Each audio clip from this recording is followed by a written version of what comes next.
marami ng mga haka-haka na there is something about PBBM, bakit nananahimik siya ngayon? Narito ang Balitang Pinoy TV. Magandang araw sa atin lahat mga kababayan. Dito na naman tayo sa another episode ng ating vlogs. Pag-uusapan natin ngayon, ito po no.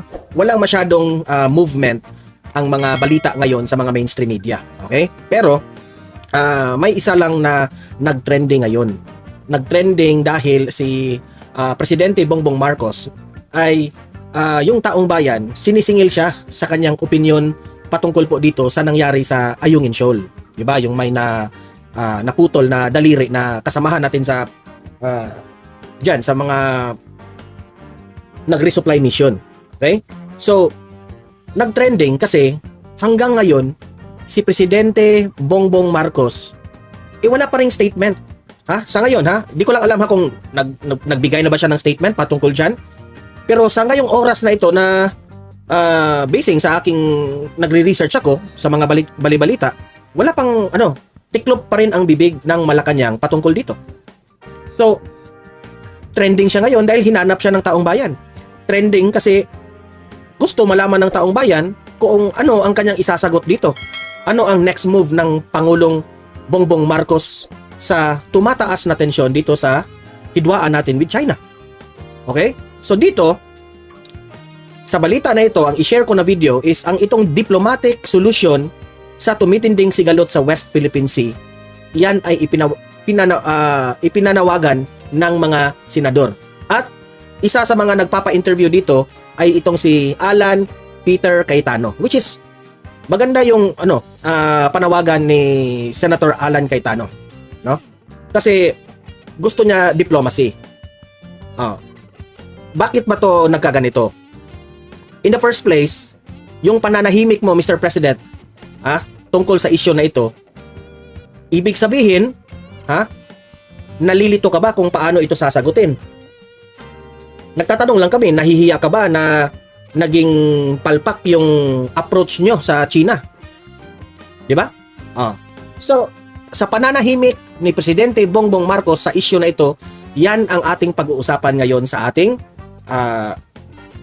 live ngayon. Okay? Pero bago ang lahat, bago natin ito pag-uusapan, help me po na i-like at i-share itong ating live video.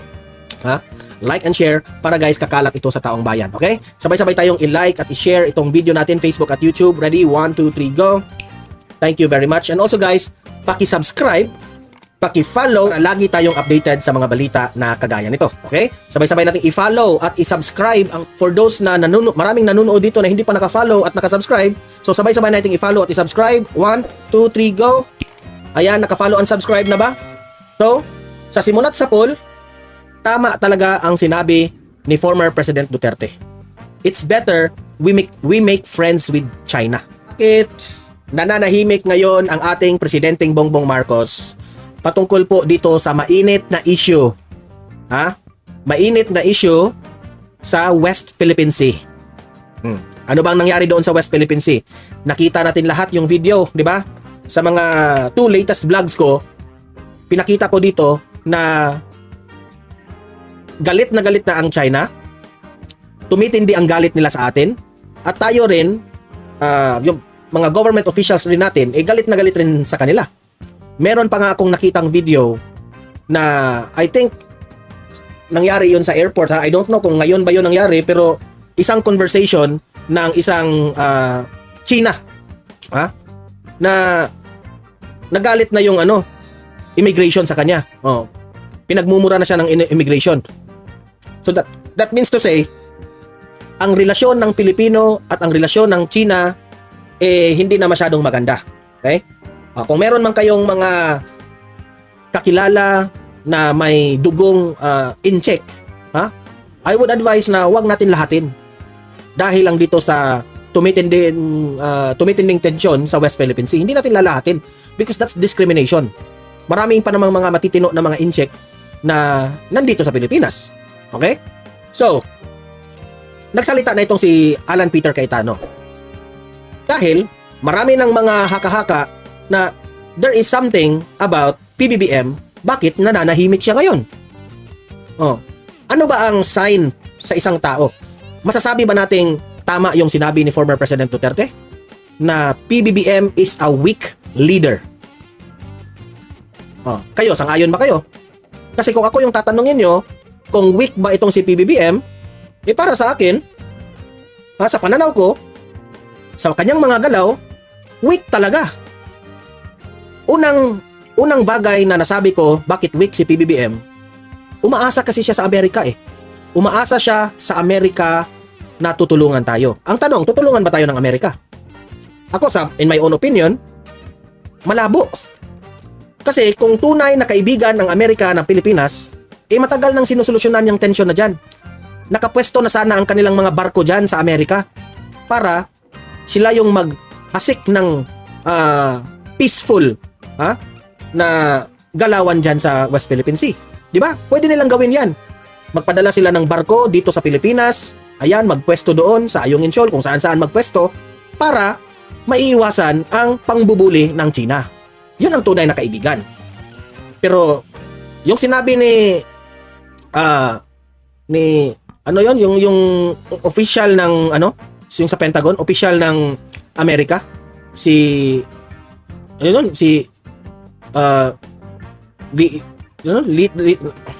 nakalimutan ko yung Scott Litter, ano ba yun? Di ba? Nalilito ako dun sa kanyang family name. Ano sinabi niya? We are not your friends. Nakalimutan ko, Scott, nasa utak ko pero Scott Ritter. Ayan, Scott Ritter. Sabi ni Scott Ritter, we are not your friends. Ginamit lang namin kayo. Yun ang sabi niya, di ba? Baka doon, narinig yun ni PBBM, Mr. President, yung pananahimik mong yan ba ay ibig sabihin na Lia Marie, hello po, Scott Ritter, yes, tama. Maraming salamat, Ma'am Lia Marie. Ayan. Emma Castillo, hindi tayo tulungan ng Amerika, they just going to use us. Ayan. No, yung mga bagong moderator namin, si Lia Marie at si Emma Castillo present rin, no. 'Di ba?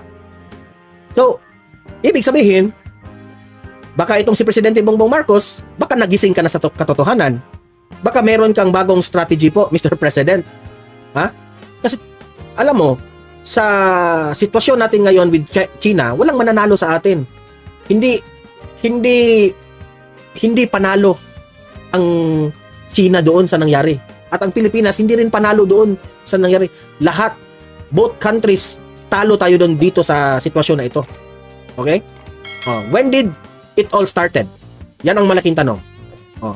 Pagkatapos ng bumitiw bilang presidente si former President Duterte at ikaw na yung pumalit, Mr. President, binago mo yung foreign policy ng Pilipinas because we respect that because you have the power to ikaw naman talaga ang chief architect namin. 'Di ba? So, Mr. President, baka naman hindi naging tagumpay yung mga galaw mo dito.